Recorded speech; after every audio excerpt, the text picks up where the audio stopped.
وفاة ثلاثة فنانين في يوم واحد يفجع الوسط الفني وسط حزن كبير من أسرتهم والنجوم. وفاة الفنان السوري هشام شربتجي. توفي اليوم الفنان السوري هشام شربتجي عن عمر ناهز 75 عاما، ونعت نقابة الفنانين في دمشق الفنان السوري هشام شربتجي، إذ أعلنت عن وفاته في منشور عبر حسابها الرسمي في فيسبوك. فرع دمشق لنقابة الفنانين ينعي إليكم وفاة الزميل والفنان القدير هشام شربتجي، إنا لله وإنا إليه راجعون.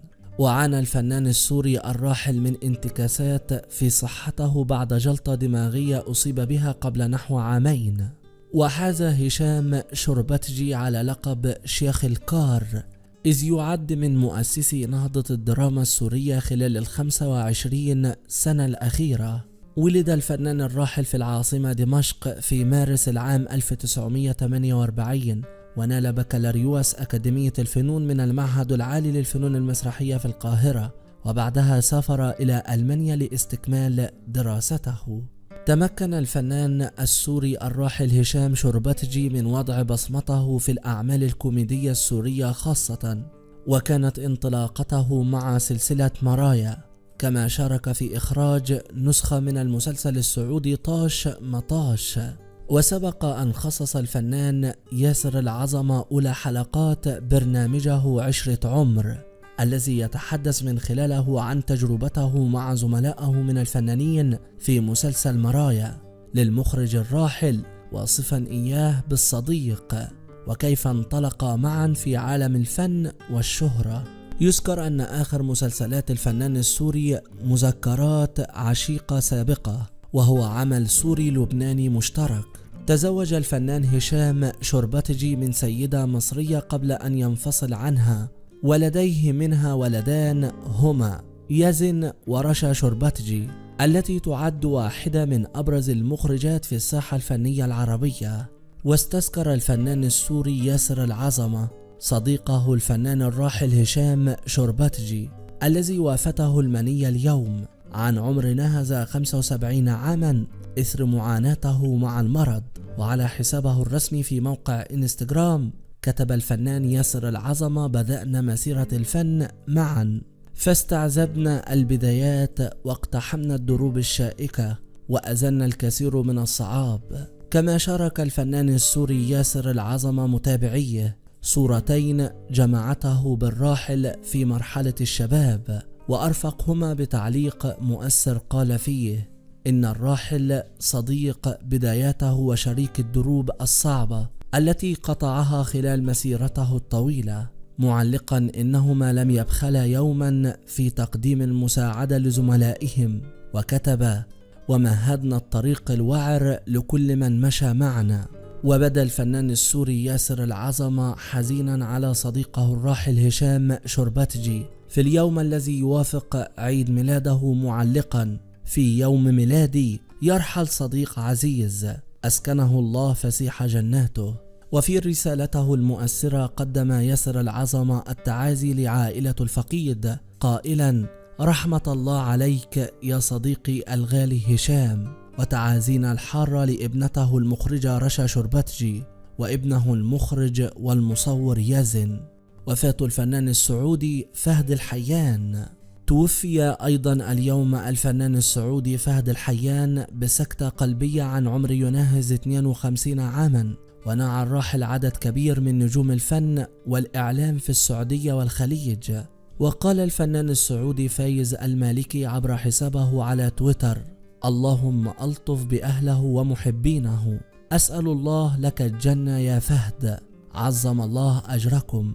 وكتب الفنان عبد الله السدحان الذي عبر عن ألمه بعد سماعه نبأ وفاته، وجاء في تغريدته عبر حسابه في موقع التواصل تويتر: إنا لله وإنا إليه راجعون، كم هو مؤلم وكم هو موجع أن نفتقد رفيق درب وأخ عزيز فهد الحيان. فجعنا بنبأ وفاته، ولا نقول إلا ما يرضي الرحمن. اللهم اغفر له وارحمه وأسكنه الفردوس الأعلى من الجنة.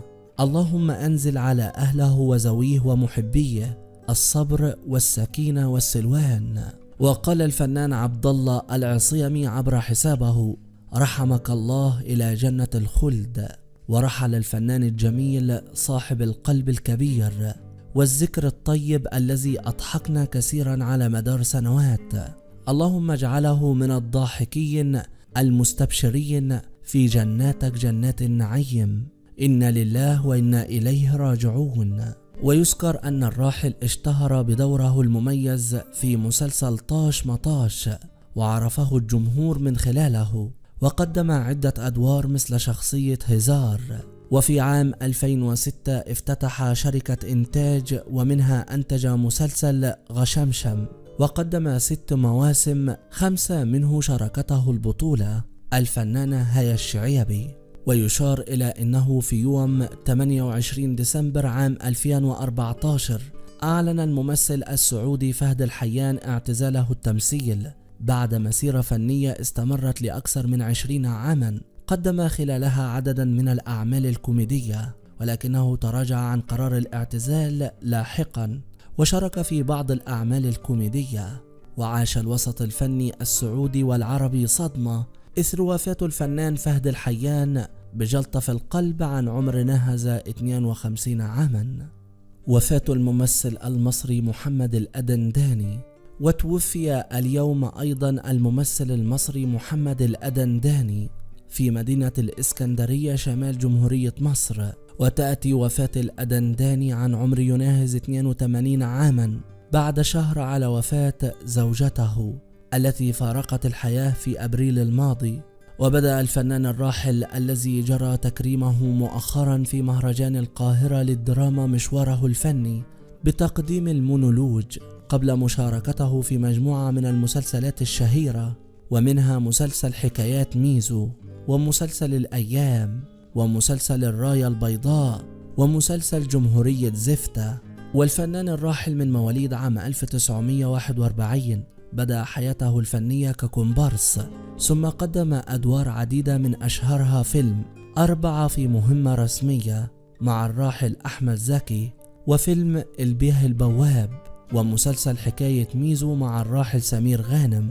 وشارك الفنان الراحل في مسرحيات عديدة مع الفنان محمد نجم، ومنها طار فواق عش المجانين. من أبرز الأفلام التي شارك بها فيلم سكوت هنصور. وأعلن نقيب المهن التمثيلية أشرف زكي وفاة الفنان محمد الأدنداني، مبينا أن أسرته ستقيم عزاء للراحل بشارع العطارين في الإسكندرية.